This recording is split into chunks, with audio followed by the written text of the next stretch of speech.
everyone, welcome to Mr. Teach Film Preach, and if you're a film lover like I am, and you learn from films as much as I do, then you are in the right place. And if you're in the right place, click like down below and subscribe to my channel for more content. Also, let me know while you're down there, what out of these 6 films were your favorite? Which ones did you love? Which ones maybe not so much? I would love to hear your thoughts down below. Because there's too many to do, I'm gonna put them into one video, so we're doing another 6 films deep. And the first film for today is the action thrill ride, The Gray Man. This is a Netflix film by the same writers who did Captain America Civil War, The Winter Soldier. Ryan Gosling is back in the film, and Chris Evans is playing the exact opposite of Captain America as this crazy sociopath. A lot of thrills and action sequences, but there's not a lot of character development.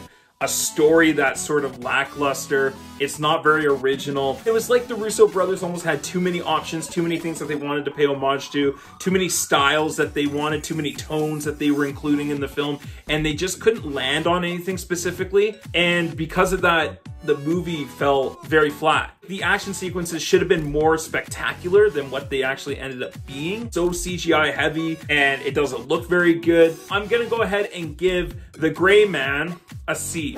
The next film is DC League of Super Pets. Dwayne "The Rock" Johnson and Kevin Hart, again for their 5th or 6th team up. It's exactly what it sounds like, is exactly what you get in this movie. It is ridiculous, stupid, talking animals. It's like The Secret Life of Pets meets Justice League. The unoriginality of the story and using those two genres and mashing them together feels very cheap. I could see a lot of things going over kids' heads. So this movie was neither terrible nor was it amazing. It was entertaining and funny at times, yes, but then also at times some of the jokes, it was like a semi going through there.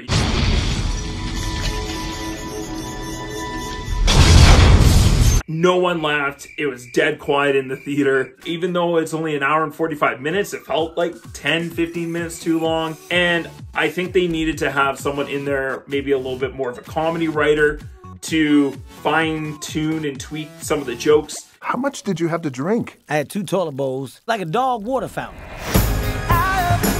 Kate McKinnon as the guinea pig, the evil guinea pig, was absolutely hilarious. The performances are great. The animation is awesome and well done, but it's the story itself that I found very lackluster. So I'm gonna go ahead and give DC League of Super Pets a C+. The next film we're talking about is Thor: Love and Thunder. So going into this movie, I had a lot of anticipation. I felt very underwhelmed coming out of this film. The things that did really work in this movie really worked well. Like, for an example, in the big battle sequence halfway through the movie, Thor, Gore the God Butcher, and when Thor confronts him, it's on this planet that has no color, so it's all in black and white. I loved the tone and the setting and the way it was filmed and the way it felt, and I just wish the movie was much more like that. However, so much of this film is so reliant on CGI. It's too much at points where it looks cheesy and so ridiculous that it really undercuts the emotional impact that the moment in the scene is trying to have on the audience. Like, Taika Waititi was just let loose and he just went so crazy with the humor, and a lot of times it does work, and also a lot of times the humor doesn't work. They are wonderful. Yes, they are. They also scream quite a lot. What We Do in the Shadows, Hunt for the Wilder People. And the humor is usually the thing that stands out. With Thor: Love and Thunder, humor is the thing that almost sank this movie. Natalie Portman as the mighty Thor, with Jane Foster, was great to have in this film, and I love seeing the relationship between her and Thor and that develop, and we get to see the backstory behind that. You never forget your first. Really the heart of the film, and so that part I enjoyed. The Christian Bale definitely is the knockout performance in this movie. He is so good. He's almost too good, like he's so committed over everyone else. The story itself was a bit underwhelming. I hated how this film ends. I just don't know where they're gonna lead with that. Ragnarok was such a force to be reckoned with, where this was super underwhelming. So I'm gonna go ahead and give Thor: Love and Thunder a C+. The next film on this list I am talking about is Minions: The Rise of Gru. And it's kind of tolerable as an adult. I have to say, as I was sitting in the theater watching it, I went, Not bad. The jokes often hit. Yes, the Minion characters are annoying, but the way that they balance the Minions in this film with Gru and that storyline, actually I thought worked fairly well. For the first Minions movie was so much about the Minions, it's too much.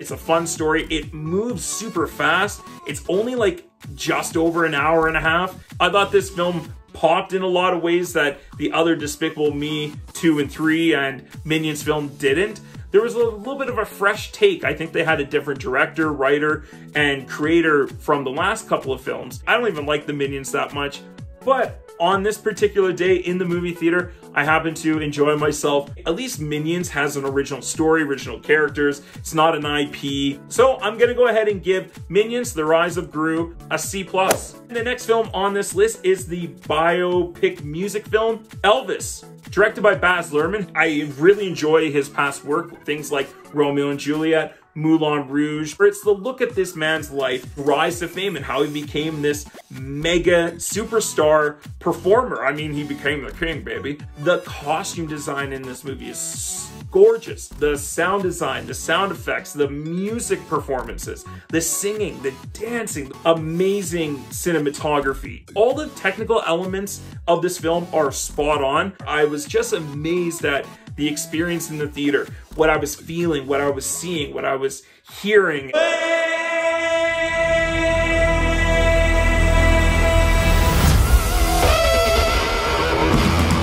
Baz Luhrmann does such a great job of that, of bringing the audience into a world, a particular feel, and giving us a vibrant experience. Austin Butler, who plays Elvis, is incredible in this film.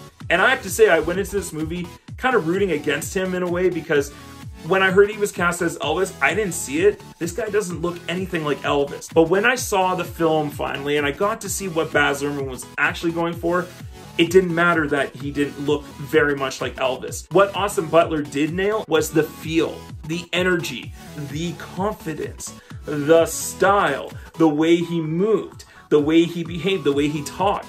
You know, hats off to him. He might not have the best performance of the year, but he definitely should be recognized. If you enjoy Baz Luhrmann's style and tone and the way he directs and edits and cuts things, then I think you'll like this film too. This movie is definitely dialed up to 11 than any of his other films. So much, it's so exuberant and it's so vibrant. I get why he was a good choice to direct this film. That being said, there were times where the Baz Luhrmann feel of it all was a little bit too much. Spectacular! Spectacular! We really don't get to know Elvis that well in this film, and that's one of the downfalls of this flick, is that it's a lot of snapshots of his life where I don't get a chance to breathe or settle in with the character at times. The way that they told this story through the eyes of Tom Hanks' character of Colonel Parker was a mistake. Now, Baz Luhrmann is known to use narration as a tool in his films to tell the story. For this particular story with Elvis, it didn't work. Oh my God! I don't know why he chose to tell it through the eyes of Colonel Parker, making him the narrator with that crazy, not very good, strange, I don't even know what it is, accent that Tom Hanks is doing. Many people would say, I am the villain of this story. Didn't think that worked at all. Tom Hanks' performance, awful. I can't believe I'm saying that. He is one of my favorite actors. I've never seen a movie of his that I went, that was a bad Tom Hanks performance, until this film. There's no crying in baseball! Almost 3 hours was so ridiculous. I appreciate and respect this movie more than I actually overall enjoyed or loved it. Overall, I'm gonna go ahead and give Elvis a B+. And my last film on this list is one of my most anticipated films of this year, Jordan Peele's new sci-fi thriller, Nope. This is a great action, adventure, blockbuster popcorn film that is also very condensed, and it's set basically on this ranch. Is so reminiscent of Spielberg films like Close Encounters of the Third Kind, E.T., Jaws, and then also mixing in with like 80 films like Tremors, and still being told as an original story under the banner of Jordan Peele. So you still get his humor, his style, telling a deeper story than just an alien story. This movie from beginning to end was entertaining, a lot of fun. I laughed a lot. It's probably one of his funnier films out of the 3 so far. You'll be getting a call from my supervisor asking how my service was. 5 stars, Angel, 5 stars. He has such a great style of pulling audiences in and making us feel so just unsettled. I love both the 2 main characters in this story, played by Daniel Kaluuya and Keke Palmer, who those 2 do such a great job. Their performances are amazing. They stand out, especially Keke Palmer. We like to say, since the moment pictures could move, yeah, skin in the game. It was more tension-filled and creepy than it was necessarily scary or pop-out scary moments. And I was like, ah! Much more of a blockbuster thrill ride. It is definitely his biggest budgeted film. It is a big spectacle film at times when it needs to be, but it's also an intimate story between a brother and a sister. Cinematography in this movie is gorgeous. Some of those nighttime scenes with Daniel Kaluuya looking at the sky, I don't know how they did it, but wow, do they look gorgeous on screen. The way that he did the extraterrestrial stuff, and it's different than anything I've seen. And so I love his originality.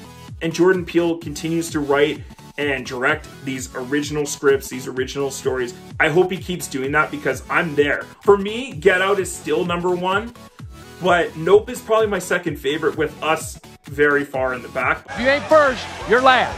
It is a little bit of a slow burn. It takes about a half hour, 40 minutes to really get going. But once it does, it doesn't stop. It is such a fun time. I will say, he has some moments where the themes are a little heavy and he's trying to say a little bit too much what the story actually is and what we're supposed to be focused on. He meanders a bit, a little bit of commentary on things that are happening in our world. But for this movie, I don't think those messages really work, considering what he was trying to tell. Such a great, straightforward sci-fi action thriller film. Just trim down a little bit of what he's trying to say and the themes he's trying to put into this film, and I think it would have came out overall a little bit of a better product. It is definitely worth checking out, especially on the big screen. I'm gonna go ahead and give Jordan Peele's 3rd film, Nope, an A-. What did you guys think of all these films? Let me know in the thoughts and comments down below, and I would love to hear what is your favorite, what was your least favorite, which one stood out to you, and which ones are you so excited to see again. And click like down below and subscribe to my channel for more content. Check out some of the films I reviewed this year so far, like Top Gun Maverick, The Black Phone. Thank you so much for watching Mr. Teach Film Preach. Come back and check out some other films, and we'll see you on the next one. Stay focused, stay awesome, and as always, let's get taught.